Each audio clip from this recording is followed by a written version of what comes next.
Hello, dear audience. Welcome again to English Agora Victory School. Hansuye kubaha ikaze kuri English Agora Victory School. Tudatevye rero ni wa mwanya wo kwiga icongereza twinjiyemwo. Ego. None rero imbere ya vyose reka mbanze senge. Mwari Imana ndagushimiye ko no mwanya mwiza. Ucubana nacu kandi tugira neza kandi ivyo twiteze ko muri ino si ucugenda widuha mu izina rya Kristo Yesu senze nizeye kandi shima. Amen. Welcome again to English Agora Victory School. Hansuye kubaha ikaze kuri English Agora Victory School. Tudatevye rero reka duheraheze ya chapitre yo mu wami wa mbere igice ca 17 umurongo guhera ku murongo wa 20 gushika ku murongo wa 24 niho vocabulary tugiye kwiga zijya kuba zishikiye, ariko ni anglais general, ni icongereza rusangi no ku bandi batizera. Murakoze nimureke rero gukora subscribe, ego, ariko mugira like na share kugira mutumirira abandi kuduza share. Murakoze, ego. None rero ntatevye reka mbere ku murongo wa 20 ngenda sigura umurongo ku wundi gushika ku murongo wa 24 ntituteba. Murakoze. Umurongo rero wa 20 uravuga ngo, Then he cried out to the Lord, Lord my God, have you brought tragedy even on this widow I am staying with by causing her son to die? Bivuga ngo tugenda ku murongo ku wundi ngo, Then he cried out to the Lord. Ni kuvuga ngo nuko atakambira uhoraho. To cry out ni kuboroga, pousser des cris, kuborogera umuntu kanaka ni to cry out to someone. Nivyo none rero yaciye aborogera Imana, atakambira Imana. Nivyo he cried out to the Lord. We yari Eliya cyari cyagihe umwana w'umupfakazi yari yapfuye. Nivyo tutatubandanya acabandanya havuga ngo, Lord my God, ngo Mana uhoraho, have you brought tragedy even on this widow I am staying with? Ni kuvuga ngo wazanye ibyago kuri uyu mupfakazi turi kumwe tubana. To bring tragedy on someone ni kukwega ibyago ku muntu kanaka, ari naco kivuga dushize mu gifaransa ngo apporter le malheur à quelqu'un. To bring tragedy on someone, apporter le malheur à quelqu'un. Ariko abwira Imana ngo wazanye ibyago kuri uyu mupfakazi, on this widow I am staying with, tubana. Nivyo by causing her son to die, utuma umwana wiwe apfa, en faisant mourir son enfant, son fils. Nivyo to die turazi ko ari gupfa, death ni urupfu. Nivyo umurongo rero wa 20 turawurangije, reka tuje ku murongo wa 21 havuga ngo, Then he stretched himself out on the boy 3 times and cried out to the Lord, Lord my God, let this boy's life return to him. Tugenda ku murongo ku wundi ngo, Then he stretched himself out on the boy 3 times. To stretch oneself out on someone ni hajya urambarara ku muntu. To stretch oneself out ni hajya ni nka verbe s'étendre, hajya ugenda ukarambarara ukubarara ku kintu gutya, kubarara. Nivyo none rero yaciye amwobararako. He stretched himself out on the son, ni kuvuga yaciye yubarara kuri uwo mwana 3 times, ni kuvuga inshuro zitatu. Turazi ko ari once inshuro imwe, twice inshuro zibiri, 3 times inshuro zitatu, 4 times inshuro zine. Tugenda tubandanya uko mucamuzumva. And cried out to the Lord, asubira kuborogera gutakambira Imana, Lord my God, uhoraho Mana yanjye, let this boy's life return to him. Turete ni rese, reka ubugingo bw'uyu mwana bw'umuhungu let this boy's life return to him. Let the life of this boy to return to him. Reka ubugingo bw'uwo muhungu bumugarukemo. Turitane niho turune kugaruka. Boy's life, ubugingo bw'uyu muhungu. This boy's life, ubu bugingo bw'uyu muhungu. Turitane kugaruka ho turune to him. Bumugarukeko ariko ni bumugarukemo. Nibyo. Reka tuje ku murongo wa 22.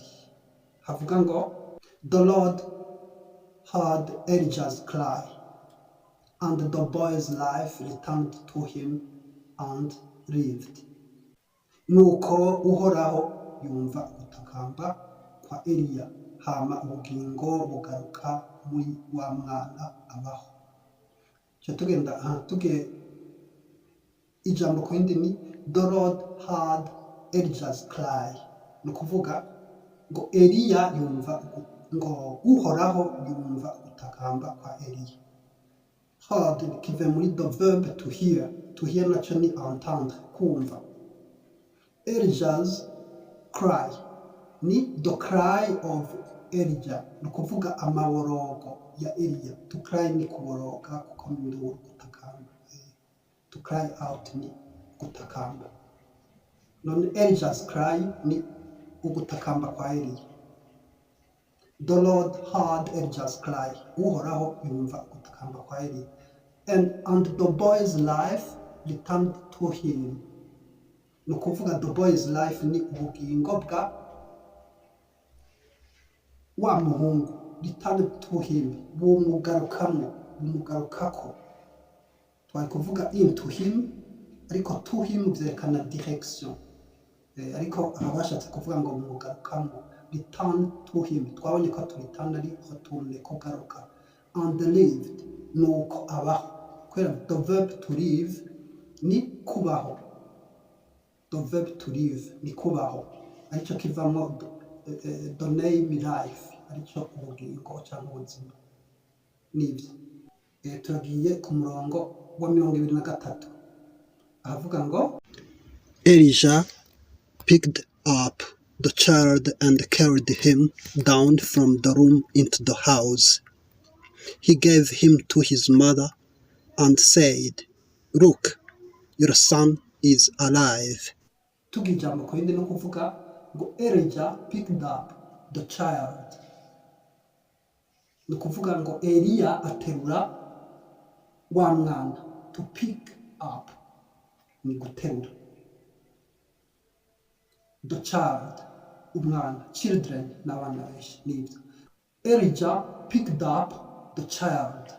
Ni kuvuga Eliya yandura wa mwana. Kwandura ikintu. To pick up, kwandura. And carried him down, aramumanukana. To carry down. To carry down ni kumanura. To carry up, kuduza. Carried him down, aramumanukana. From the room, amukuye muri cya cyumba cyo hejuru ya upper room. Hama into the house, amwinjiza mu nzu. Amujyana amwerekeza mu nzu. He gave him to his mother. He gave him, acatora wa muhungu amushikiriza mama wiwe. To his mother. To give him to his mother. Amuha nyina wiwe. His ni kubera ari umuvyeyi yegukira umuhungu. Nico. Ariko tuvuze her mother byaca byumva ko wa mwana ari umukobwa. Ariko tuvuze his mother byaca twumva ko wa mwana ari umuhungu.